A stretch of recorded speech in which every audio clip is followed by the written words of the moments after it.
क्या कुछ हुआ था वहां पे? देखिए, आज जो प्रोटेस्ट था दिल्ली की टीम ने बुलाया था, वो वक्त अमेंडमेंट एक्ट में जो संशोधन हो रहे हैं और जो जिस तरह से धार्मिक भावनाओं को जो है, जो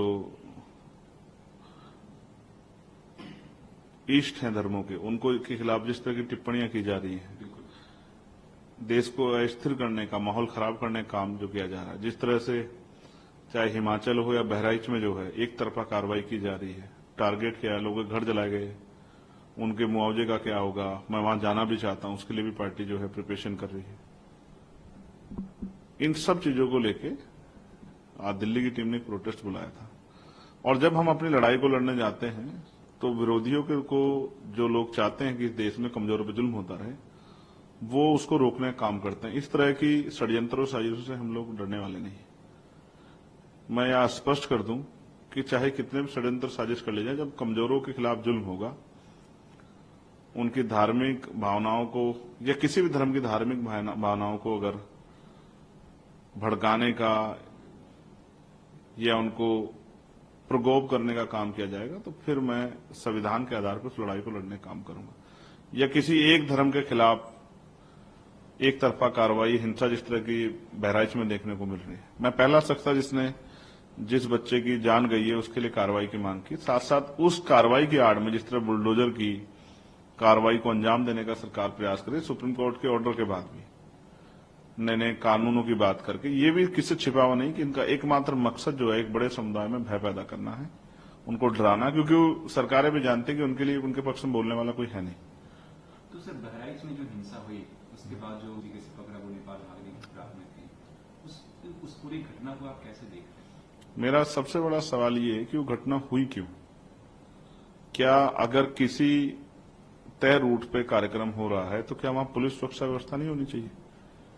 जिस डिस्ट्रिक्ट मजिस्ट्रेट ने परमिशन दी है, जिस लोकल थाना ने, सीओ ने परमिशन दी है, तो क्या उसकी निगरानी करना, उसमें कानून व्यवस्था बहाल रहे, इस तरह की जो एक जब भीड़ निकल गई है उनकी जो है देखरेख करना और एक सुरक्षा का माहौल देना, क्या एडमिनिस्ट्रेशन का और पुलिस का काम नहीं है? तो ये सरकार का फेलियर है, ये पुलिस का फेलियर है, एडमिनिस्ट्रेशन का फेलियर है। और उसकी वजह से जिस तरह के हालात बने, और अब जो है एक बहुत बड़ी हिंसा जो है गरीबों के जो घर जलाए गए उसके रूप में, या जो इस तरह से अब जो है एक तरफा कार्रवाई की जा रही है, बुलडोजर कार्रवाई की जा रही है भय पैदा करने के लिए, इनसे स्पष्ट होता है कि उत्तर प्रदेश में न्यायपालिका की कोई जरूरत नहीं है। अब सरकार कानून होगी और सरकार के हिसाब से ही कानून व्यवस्था चलेगी। ऐसा जो है माहौल मुख्यमंत्री योगी आदित्यनाथ जी बनाना चाहते हैं। एक बयान योगी जी देते हैं, बटेंगे तो कटेंगे, इसको आप कैसे देखते हैं उनके इस बयान को? भारत में जो हिंदू धर्म की धार्मिक व्यवस्था है उसमें ऊंच नीच है, जबकि मैं मानता हूं कि इंसानियत सबसे बड़ा धर्म है, लेकिन वहां दूसरी तरफ इसी ऊंच नीच की वजह से बाबा साहब अम्बेडकर ने 14 अक्टूबर 1956 को हिंदू धर्म को त्यागा और उन्होंने संकल्प किया था ये उला में कि मैं हिंदू धर्म में पैदा तो हुआ लेकिन हिंदू धर्म में मरूंगा नहीं, क्योंकि वो लंबे समय तक प्रयास करते रहे कि हिंदू धर्म में जो ऊंच नीच की भावना सनातन में उसको खत्म किया जाए, सब लोग मिलजुल के रहें और जाति के आधार पर किसी का अपमान ना हो, सभी को बराबर का सम्मान मिले, चाहे वो धार्मिक स्थलों पे हो, चाहे वो शिक्षा के क्षेत्र में हो, चाहे तरक्की के क्षेत्र में हो, या गांव देहात में किसी के साथ कास्ट बेस्ड डिस्क्रिमिनेशन ना हो। लेकिन बाबा साहब अम्बेडकर भी समझाते समझाते विफल हो गए।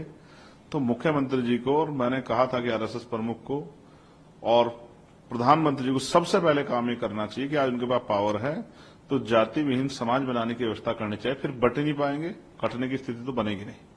इस देश में बहुसंख्यक ग्रुप को ना कोई बांट सकता ना काट सकता। बांटा जिन लोगों ने वो व्यवस्था मैंने आपको बता दी जो ऊंच नीच की भावना पैदा करती है। तो अगर उस व्यवस्था को डायनामाइट लगा के उड़ा दिया जाए, वो व्यवस्था जो ऊंच नीच पर आधारित है, धार्मिक व्यवस्था, उसको खत्म कर दिया जाए, तो समानता आ जाएगी। और वो समानता लाने के लिए क्या भाजपा के लोग तैयार हैं? भाजपा के मुख्यमंत्री, प्रधानमंत्री तैयार हैं?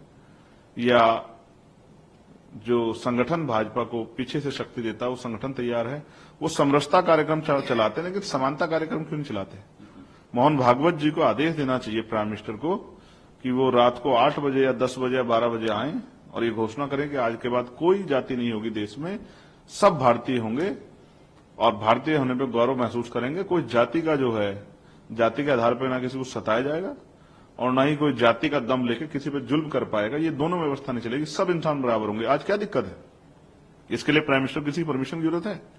इसके लिए ना पाकिस्तान से परमिशन लेनी है, ना अफगानिस्तान से परमिशन लेनी है, ना इजराइल से परमिशन लेनी है, ना चाइना से परमिशन लेनी है, ना बांग्लादेश से परमिशन लेनी है। तो हमारे देश का मामला है और आप पावर में हैं। आप ऐसा तो नहीं पावर में नहीं है।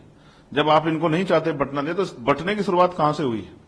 बंटने की शुरुआत उस धर्म के आधार पर जो व्यवस्था बनी उससे हुई है, जो छोटा बड़ा ऊंच नीच की भावना पैदा करती है।